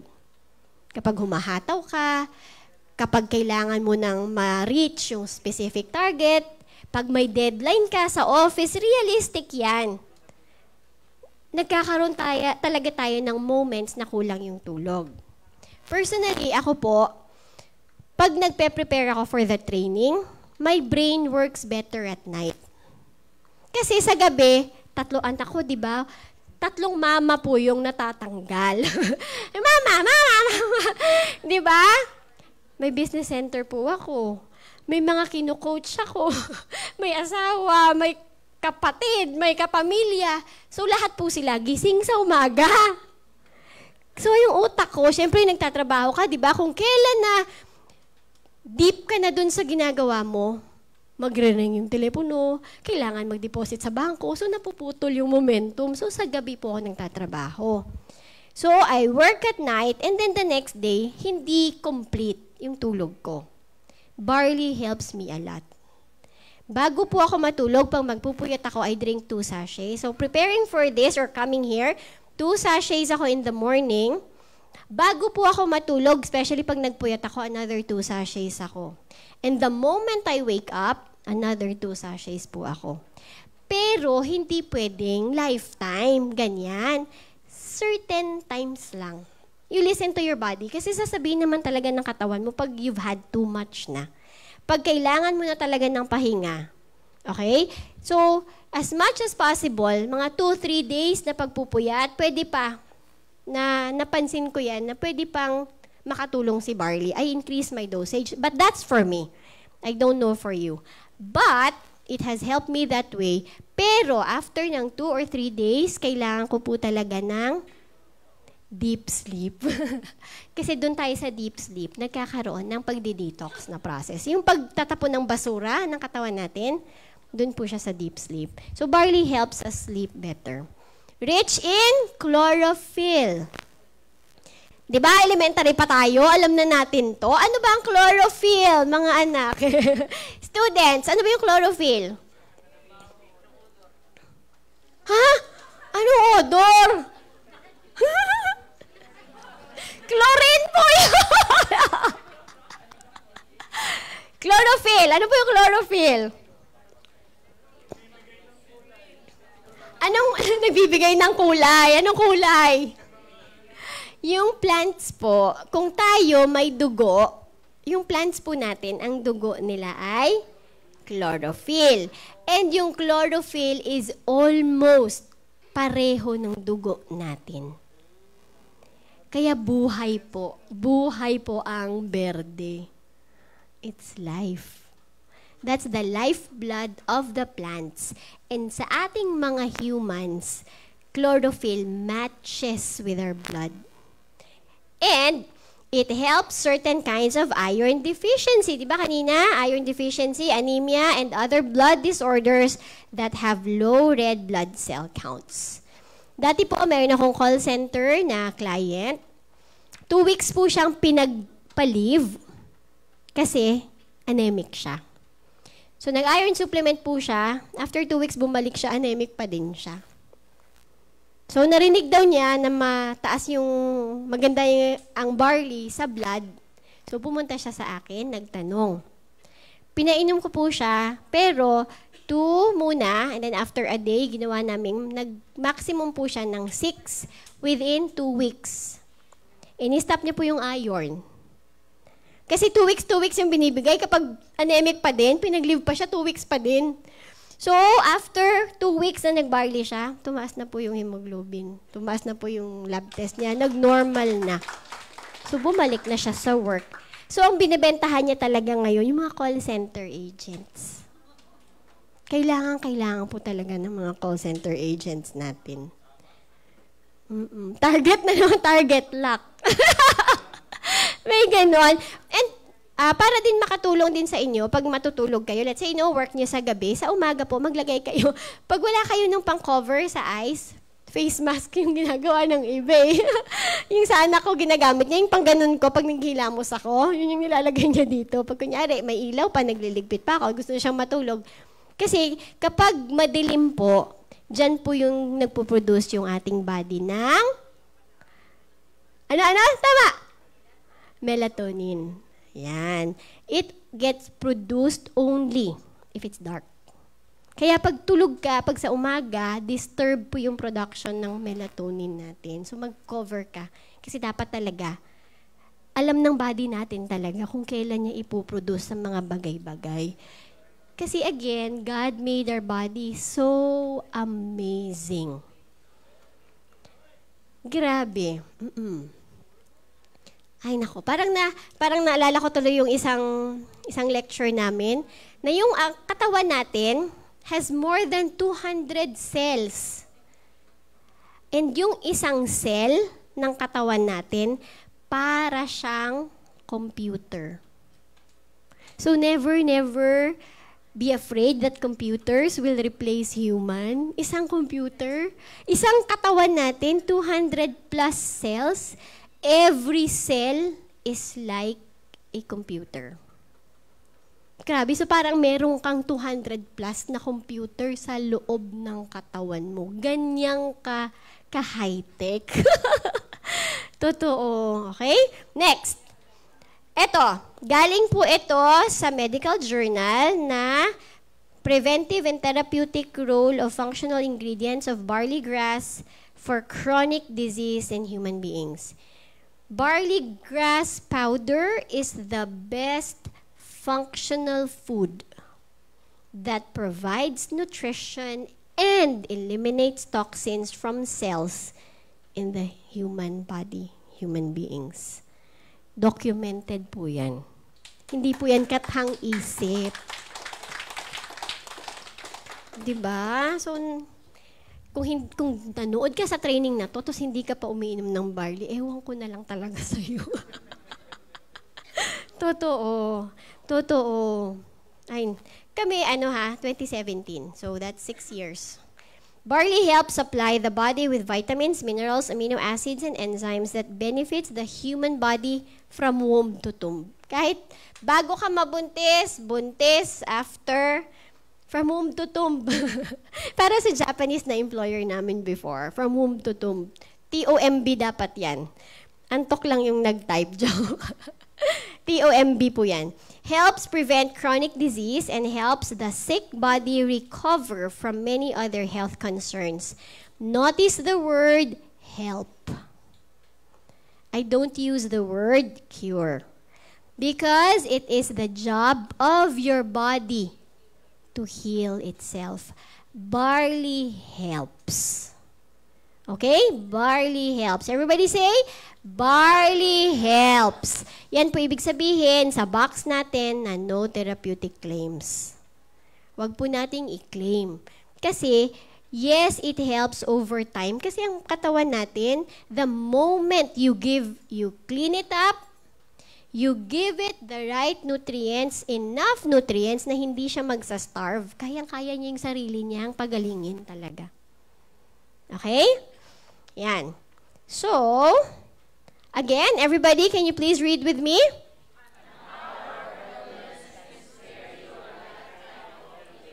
Ayan, ito po yung ating battle cry.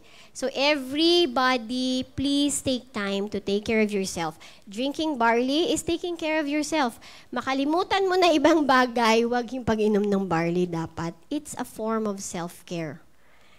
No, may share tayo last time. Nag-aalaga siya ng pasyente. Yung pasyente natitimplahan ng barley. Pero siya, nakakalimutan niya yung sarili niya. Yon. So, tayong mga nanay, dapat self-care. You have to take time to take care of yourself. Okay?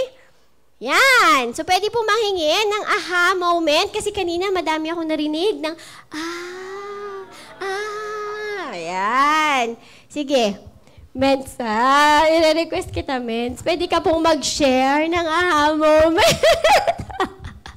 Palakpakan naman natin para ma-encourage. Ayan.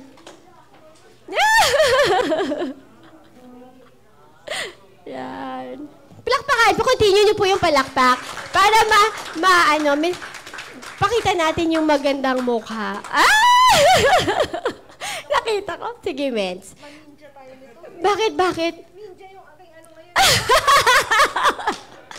Kasi nakachunelas na ako kanina. Ayan. Sige, Mens. Ano po yung aha moment? Kahit isa or dalawa. Ayan, thank you so much for this. Nakalimutan ko tuloy. Ayan daw po, Mens. Ano po yung inyong aha moment sa session natin today? Medyo dito ka, Mens, para makasama ka po sa frame ni Kuya Jules. Pakilala muna. Okay. Amazing morning, everyone. Amazing morning! Okay, my name is Irene Sharon Eder po. Background OFW. Ayan. So, yung aha ko, ang dami. Kung isa lang. Isa or dalawa, Mens. Yun nga, yung water. Yung pagsobra paano ko malalaman na sonobrahan ko na pala? Paano yun? Di ba? Yun yung type, saan ang sobra doon? Yun yung naaha ko. And yung ihi. Kasi minsan, akala ko, pag puti ang ihi, healthy. Kakaloka. Puti pa naman yung ihi ko kanina. Nasobrahan ba ako sa water?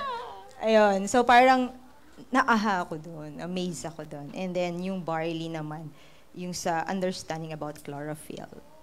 Yun yung, sabi ko, ganun pala yung chlorophyll. Akala ko nga chlorine. Hindi, joke lang. Yun lang. Actually, madami, pero yun yung dalawa. Yun. Thank you so much. Thank you, Vince! Yeah. Thank you, Vince! Sige po, sino pa po? Sino daw? Ay, sige po. Yes, Vince. Amazing morning po ulit. Ayan. I'm Mentor Ann po. Ang aha moment ko po, yung pong na-explain ni Mentor Elise na yung high glucose ay nakakapag, dementia. Type 3 diabetes. Type 3 diabetes na pala yun.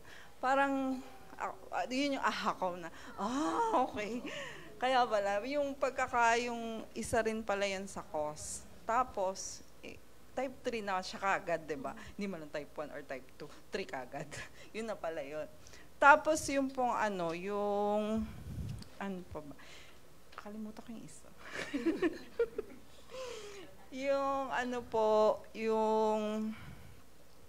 yun po, narinig lang ako. Yung banana na mas better pala yung avocado. Kasi yun nga po, di ba, pag potassium, banana kagad ang unang umaano sa atin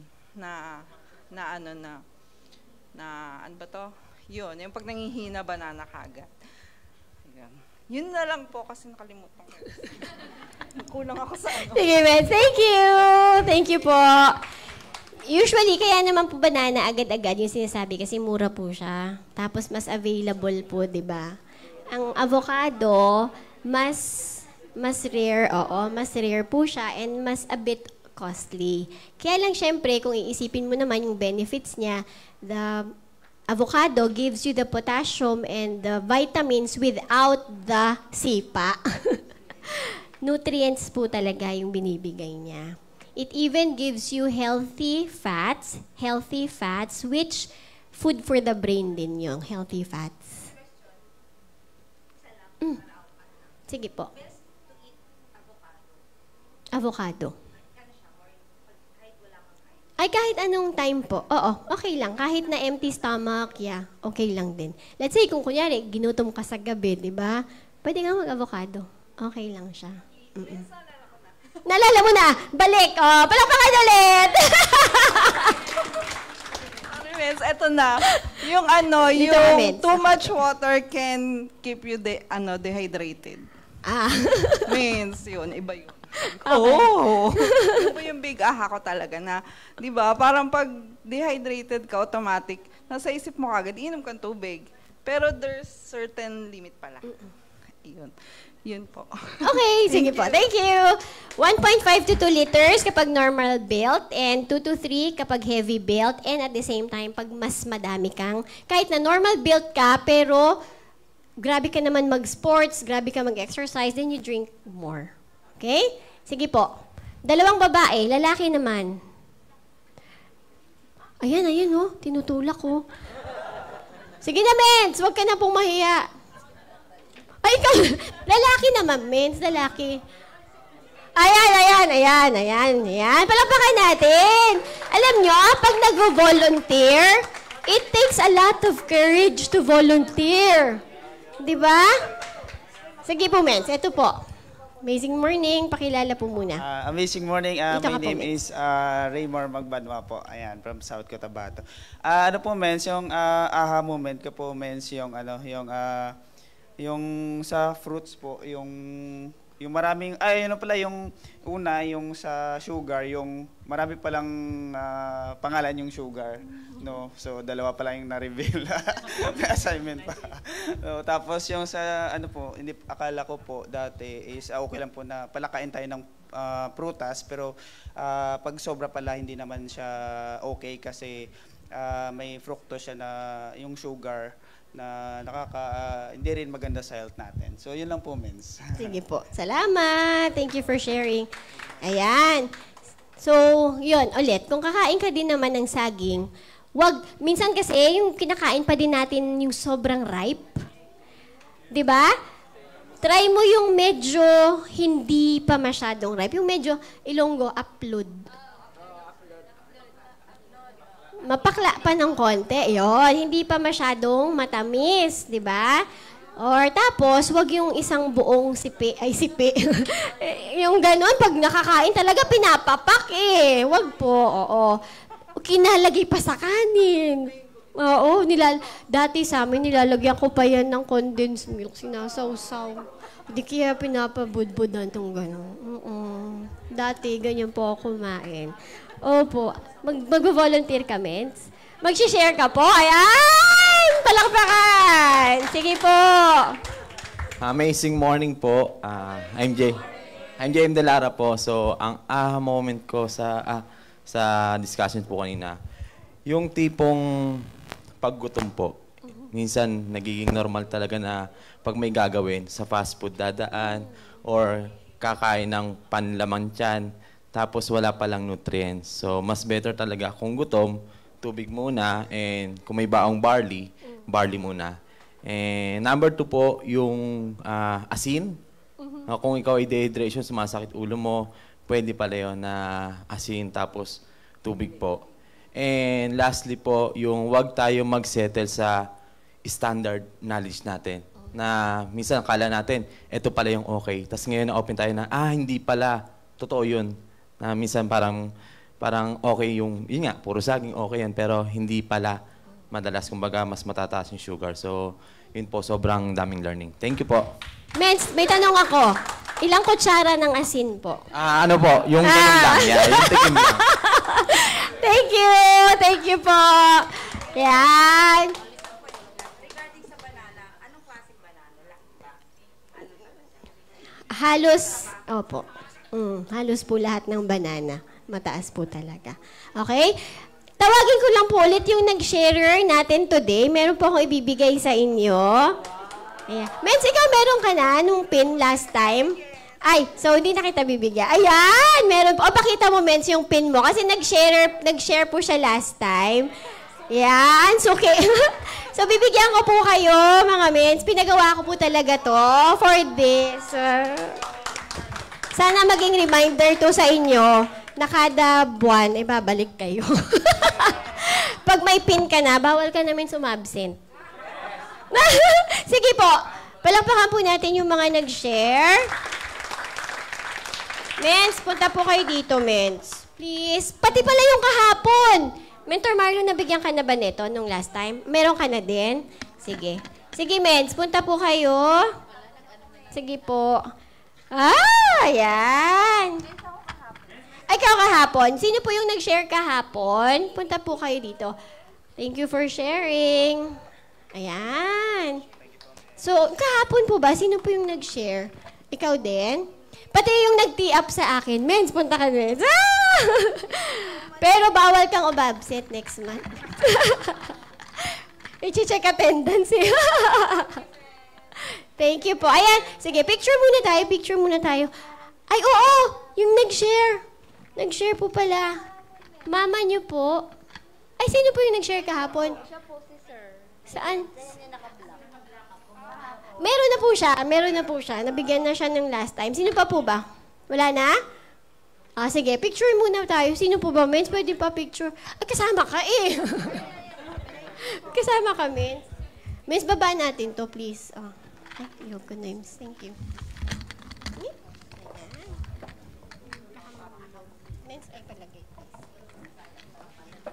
Okay. Dito po. Lapit po kayo. Ayan. Ayan. Sige po. 1.